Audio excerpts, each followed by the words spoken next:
What's up, everyone? Welcome to the FAA podcast. Happy July 1st. A lot of stuff going on. That's not football. NBA and NHL free agency going on right now.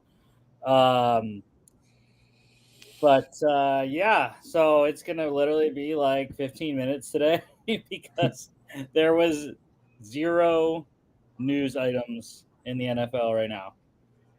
There wasn't even like the UFL signings and workouts have even like stopped completely, or at least I haven't heard any. So yeah, we're gonna just start off with looking at my dynasty draft that I just finished up. My second one. I have 4 dynasty teams, I think. So yeah, we had an email draft over the weekend. Like I said, I was super surprised it actually finished this early. Sometimes those email drafts can drag on when they start, and everyone has 8 hours. But yeah, so here's my picks. I had 4 picks. Unfortunately, I didn't have my first round pick. I don't remember what happened to that one, but I would have had the number 1 overall pick. So that kind of sucked. But I went kind of best available with my first pick, 2 seconds. I actually had 3 seconds and 2/3. But 203, I went best available. All the running backs were already gone. The top 3 that I think will actually contribute a bunch this year: Jonathan Brooks, Trey Benson, and Marshawn Lloyd. All 3 of those guys were already gone in the first round. So I was like, well, I don't really want to reach for any of these other running backs yet. So I went best available. I needed kind of a younger, upgradable quarterback option because right now, this is my roster right here. It's not great. I was telling Jimmy pre-show. This was an orphan team I took over last year, and this is what I have to work with in year 2. Now. So yeah, to get Caleb Williams at 203, I thought was solid. I mean, he could end up being the best quarterback that I have. Really. He really should. I mean, if he doesn't, he will be considered a disappointing player. Yeah, I'm probably gonna. Well, I think I don't have to drop anyone because I dropped 3 players during the draft that were free agents. Cam Akers, Kareem Hunt, and Michael Thomas. Dropped all 3 of those guys. So I think I don't have to drop anyone. I might even be able to pick someone up. I always forget which league. There's one of the 3 that I have on my fantasy league, I think that has a 24-man roster, but I don't remember if that's this one or not. So I might even be able to pick someone up when waivers start on Wednesday. But anyways, yeah, so I got Caleb Williams at 203. I was desperate for running back. Like I said, I dropped Akers and Hunt, and I had Najee Harris. That was it. Those are the 3 running backs I had. So I drafted Bucky Irving, 205. I know you love him. But yeah, I mean, I think he'll give me something this year. Hopefully, he takes over for Rachaad White. Hopefully, he just plays so well in preseason that he takes over for Rachaad White right away. But I'm definitely looking at adding something to that position because 3's tough. Yeah.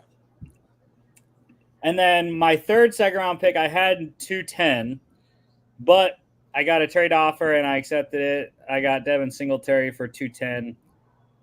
It was kind of split 50-50 on the trade calculators that I looked at. Somewhere on the pick side, somewhere on the Singletary side, value-wise. But I just went with it. I was like, I'm getting a starting running back. So, sure. Why not? was next one? 308. 308, I might have screwed up. I mean, I had a chance. I had a choice. I was going to go tight end. JT Sanders was on the board. Theo Johnson was on the board. I ended up going with Theo Johnson. I just think that he has a more clear path to a starting job. I know both have people there that they're going to have to battle with in training camp. And maybe some people think that Johnson's path is harder than Sanders to get playing time. But I don't think so. I think Theo can beat Cody Bellinger out.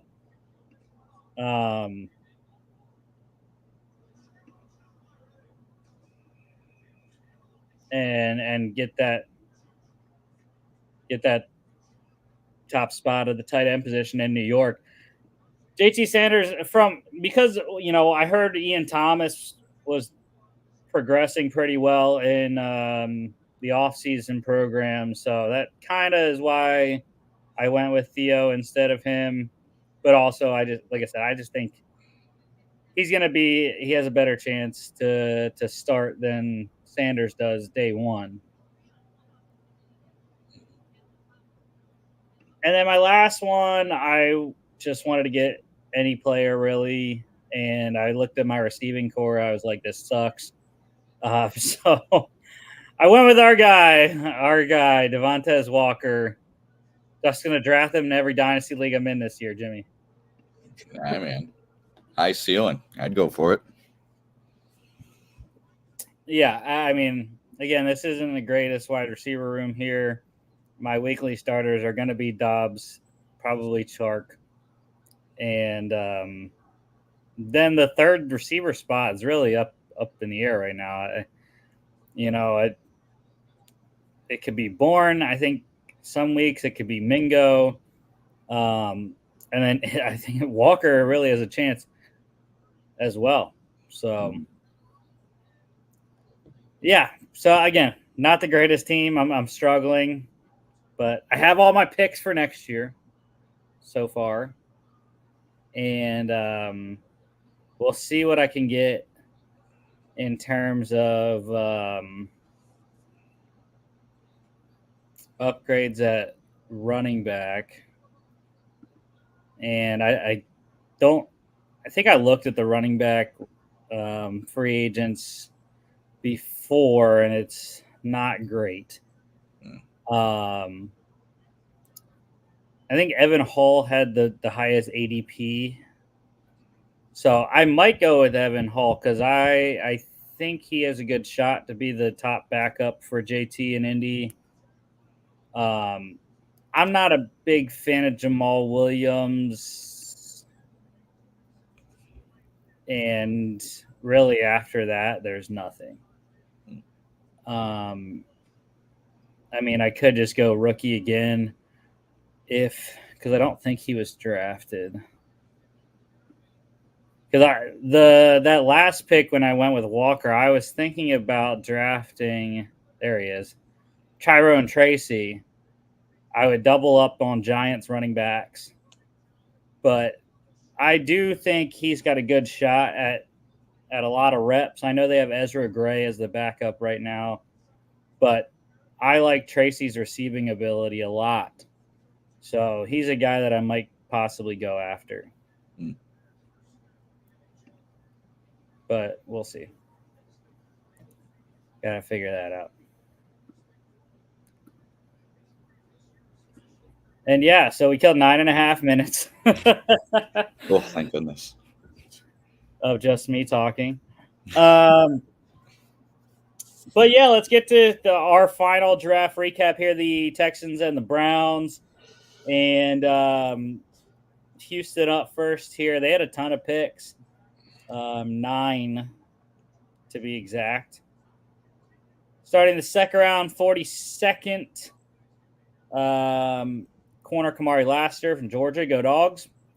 59th in the second. Offensive tackle Blake Fisher, Notre Dame. Third round, 78th. Safety Kalen Bullock, USC. Fourth round, 123rd. Tight end Cade Stover, Ohio State.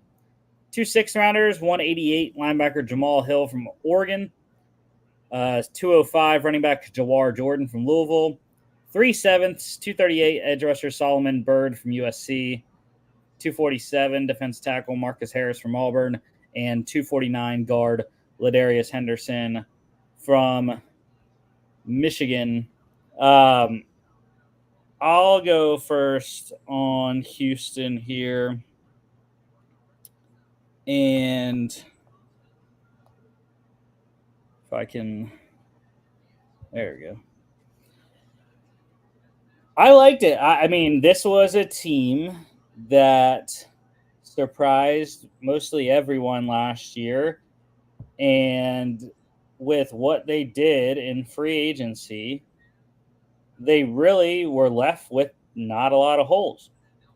And I was left with 0 draft needs once they got all these guys. Love the Lassiter pick. He's going to have to be the starting outside opposite of Derek Stingley. They've been looking to get that guy on the other side for a little bit, and I think Kamari can do it. Dropped a little bit. I think there were some effort issues or concerns with him, but I don't know. We'll see. He's a good player and a good value at 42. Love the Blake Fisher selection. They needed a swing tackle and potentially a guy that can start with Tunsil and Howard getting 1 year older. Kalen Bullock's probably my favorite pick for them. I loved him coming into the draft. They didn't have a big need at safety, but I like it. He can be a third safety there. They have actually a pretty crowded safety room, especially since they signed Jimmy Ward in free agency. Cade Stover, I mean, you're just adding weapons, continuing to just add to this offense with Stephon Diggs in free agency or in a trade, and then you go get Stover, and they traded for Ben Skoranek as well. So I think the weapons for CJ Stroud are just ridiculous right now. Trade for Joe Mixon. The rest of it was okay. I really liked the top 4. The bottom half was okay. I mean, again, they really didn't have a ton of needs. So I think Jawar Jordan's an interesting one. He, I think, could win the RB3 job and possibly be a returner. I know Dario Gumbawale is there as RB3 right now, but Jordan's a home run hitter, speedster that I think can do kickoffs if you need him to. Byrd is a guy I don't know a ton about, him or Jamal Hill. You know, it's okay. Jamal Hill, I did not know anything about actually. But Byrd, I had seen a little bit. He's okay. He'll probably make the roster, but it depends on how many DNs they want to keep. I really like the Marcus Harris pick at 247, big run stuffer. He's gonna have a tough time making it though. They upgraded a lot in free agency at the D tackle position, so not sure if he's gonna make the roster. And then Henderson, I know you like just throwing darts at O lineman late, so we'll see if he can win a backup interior job there and stick on the 53 or not. Yeah, I think it was a pretty solid draft for a team that didn't have a first-round pick. They did the best they could by just stockpiling a ton of picks. And as you mentioned, Houston really surprised a lot of people last year. I think they're way ahead of the curve in terms of what they expected in their rebuild. So I think they had a theme for draft picks was we don't need to draft someone that we desperately need to fit into a starting spot or even a consistent role spot. I think they came into this draft going, hey, like let's get guys with high upside that we can just develop for a year or two before they really start seeing the field more. Like Blake Fisher screams that to me. Blake Fisher screams a guy that we will see a lot in like 2-3 seasons, and we're gonna go like, where the hell did this kid come from? And we're gonna look back like, oh, he was drafted 2 years ago, and he's just been developing and cooking in the Houston system and just waiting for his time. So that's what I really like about this draft for Houston, especially those first 4 picks. The rest of the draft, I'm kind of in your boat. When you get to the 6th and 7th round, you're seeing lot lottery tickets, practice squad fillers. Maybe 1 or 2 of these guys will make that jump and surprise us. But I do like getting 5 picks in the last 2 rounds to draft. I mean, you're they're lottery tickets. You might as well get as many as you can at that point in the draft. And I thought they were pretty decent picks. In those last 5 picks, 3 of them were in the trenches. An edge, and a defensive tackle, and an offensive lineman. So can't complain there. Yeah, and Fisher there, like I said, the tackle is getting up there. Tunsil 29, Howard 28, and I believe Tunsil is on the last year of his deal. I could be wrong, but I think so. Tunsil is actually going to turn 30 here in August. And yeah, Howard already had his birthday this year. So yeah, definitely a good upside pick for your edges. Mm-hmm. All right, the Browns, last team we're going to do here. 2nd round, 54th defense tackle Mike Hall Jr., Ohio State. 3rd round, 85th guard Zach Zinter for Michigan. 5th round, 156 wide receiver Jamari Thrash from Louisville. 6th round, 206 linebacker Nathaniel Watson, Mississippi State. 2 7th rounders, 227 corner Miles Harden from South Dakota, and 243 defense tackle Jawan Briggs from Cincinnati. Go ahead, Jimmy. All right. Caroline's Browns. The Caroline's Browns. I don't know if she's going to – good thing she's taking a nap, because I don't have too many great things to say about this draft of Browns. They were in a tough spot. Obviously, you didn't have a first-round pick. And unlike Houston, you didn't have a ton of selections. I've seen a lot of Michael Hall after watching a lot of OSU this year. He's just a big, physical – athletic guy. I prefer Braswell in this spot. I thought they would go edge instead of interior, but interior is a good place to go. I think Mike Hall is fine. Zach Zinter, opposite of Mike Hall, a Michigan guy, in the interior to the offensive line. I thought that was an okay pick. I was kind of shocked at it. I know their interior offensive line could use some depth, so it does make sense, but I was a little bit surprised there. Thrash, I think he has the potential, but it's just trying to figure out if Cleveland's even going to play him or going to find a role for him. It feels they did trade Peoples-Jones, so maybe that was a corresponding move to try to get more time on field for like 4th or 5th wide receivers on the depth chart. But Thrash has an uphill battle to go. Watson, I don't know too much about. I know Miles Harden. I think Miles Harden might actually be my favorite pick of their entire draft. I think this kid. Another one of those guys that had so much talent, but was just not seen a lot because of where he went to school.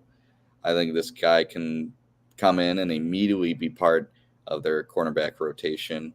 And Briggs, just another long shot. I don't have a ton of faith in Briggs doing anything more than spending this year maybe on the practice squad, and then maybe if he has a couple good camps, making a roster in 2-3 years. But yeah, that's kind of how I feel. I'm not blown away by Cleveland. I didn't think they addressed as many needs as they could have. I think they could have gone edge at some point in the draft and maybe found someone to pair up with Myles Garrett. I know they brought back Zadarius Smith, but I'm not fully sold on Zadarius. I think he's more than likely out the door when his contract expires. So, yeah, I thought they should have also went edge.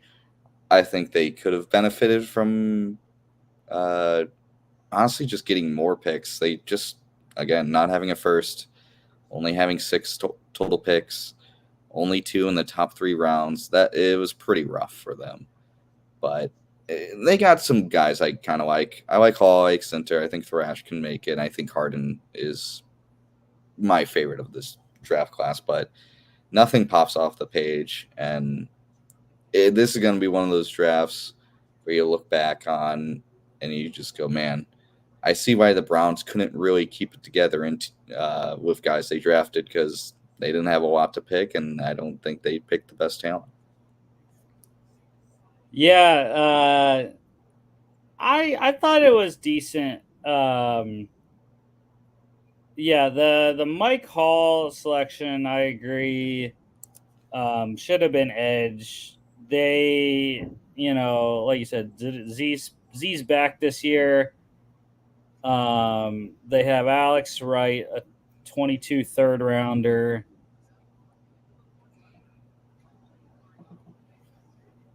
And then they signed Ogbo Okoronkwo from Houston. Mm-hmm.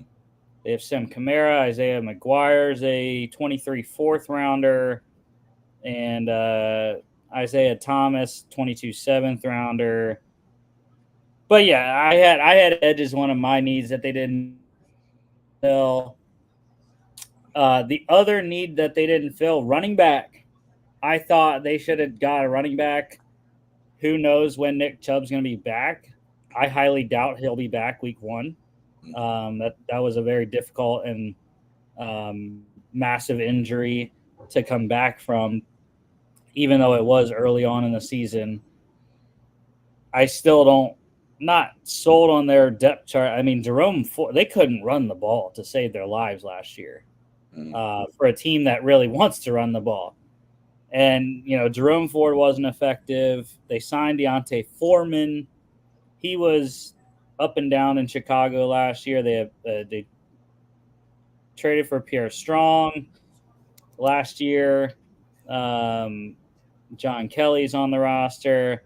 They got Naeem Hines from Buffalo, but he's coming back off of major injury as well. So, yeah, I thought they should have went running back with one of the picks. Maybe just thrown one out there in the 7th round with that Jawan Briggs selection because he's not going to make the team with the depth that they have at D tackle. My favorite pick comes down to either Zach Zinter or Nate Watson. I love Zach Zinter, road grader of a guard, can play in any scheme. Coming off the major injury, which is tough, broke his leg in the Big Ten championship game, but I still think, or in the Ohio State game, I should say, still think he's going to be an awesome player. Joel Bitonio, getting up there in age. He is 32, going to be 33 in October. So you're hoping that he's the future there at left guard.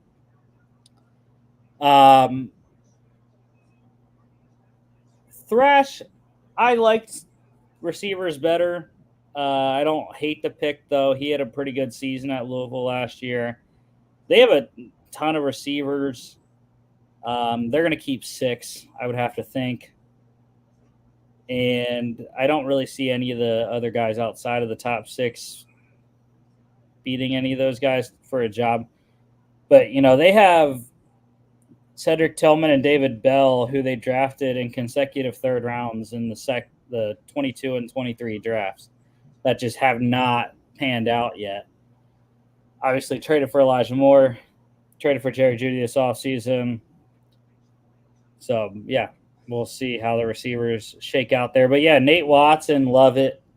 Jordan Hicks is on a 1-year deal. So, I think Nathaniel Watson is going to get a good shot to learn from him. He's a sideline guy, tackling machine. Probably got drafted in the 6th round because his coverage is so, but I think he can work on that being a backup in year 1 and hopefully a starter in year 2. Miles Harden, the only reason he got drafted in the 7th was because he's a nickel, uh, which is interesting because he's not small. He's 5'10" and 7/8, but he has pretty much played nickel his whole career, and that's where they have him on the depth chart. So he's going to have a hard time making the roster if that is the only position he plays, with Greg Newsome and Cameron Mitchell, a 23 fifth rounder, ahead of him. But there are outside corner spots to be had. I mean, our lad's depth chart has freaking Khalif Hayalasi as the backup to Denzel Ward, and then they have Justin Hardy as the backup to Martin Emerson. And Hardy's been a career special teams player, Pro Bowl special teams player, but nonetheless special teams.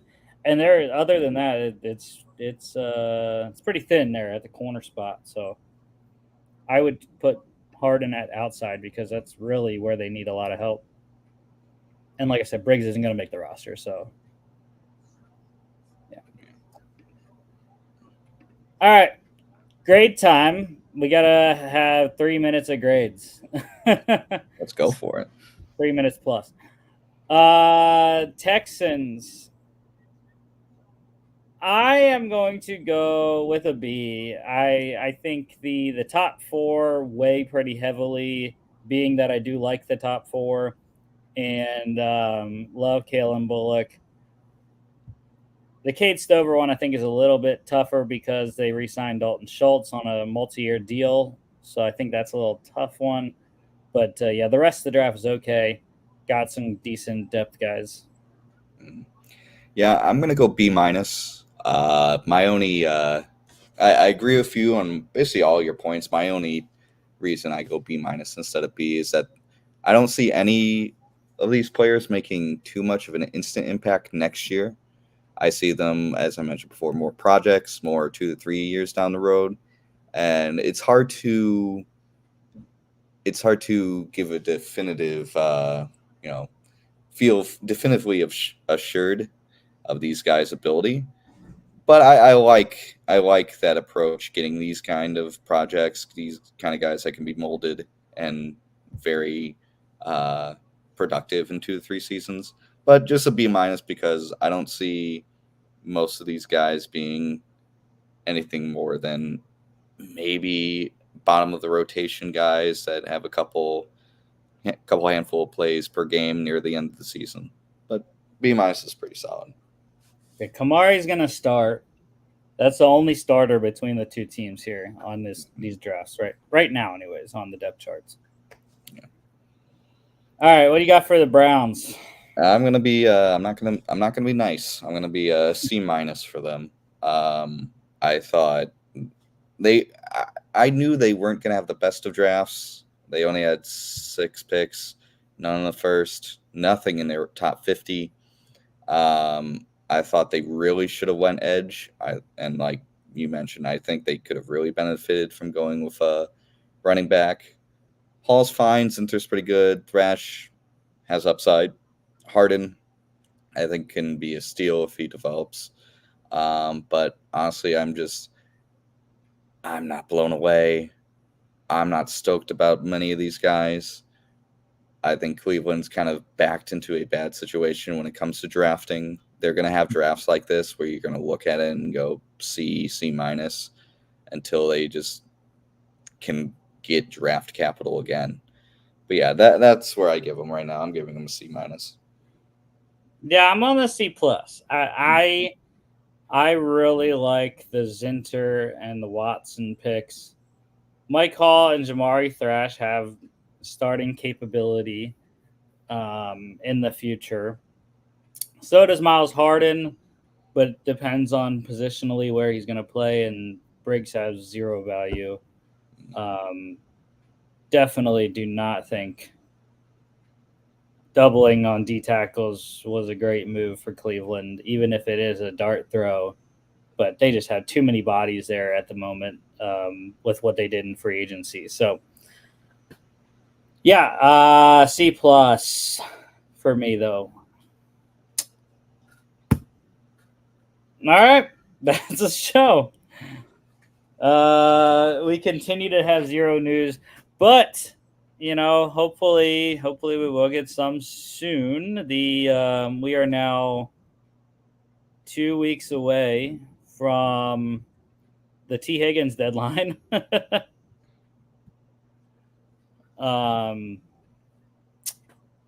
The deadline for franchise players to sign a long-term extension. So T's got 2 weeks. July 15th is coming up. And then we'll get in training camp. But yeah, Friday we're starting to look at the season. So we're gonna look at the AFC East on Friday, give you our thoughts on that division, and then we're gonna look at the Hard Knocks in-season division here with the Ravens, the Browns, the Steelers, and the Bengals in the AFC North next Monday. Don't forget to follow us on all our social media at FAA Podcast on Instagram and X, YouTube, Facebook as well. FAPodcast.com is our website. And check us out on Spotify as well. Thank you for the downloads. We will see y'all back for Football Friday.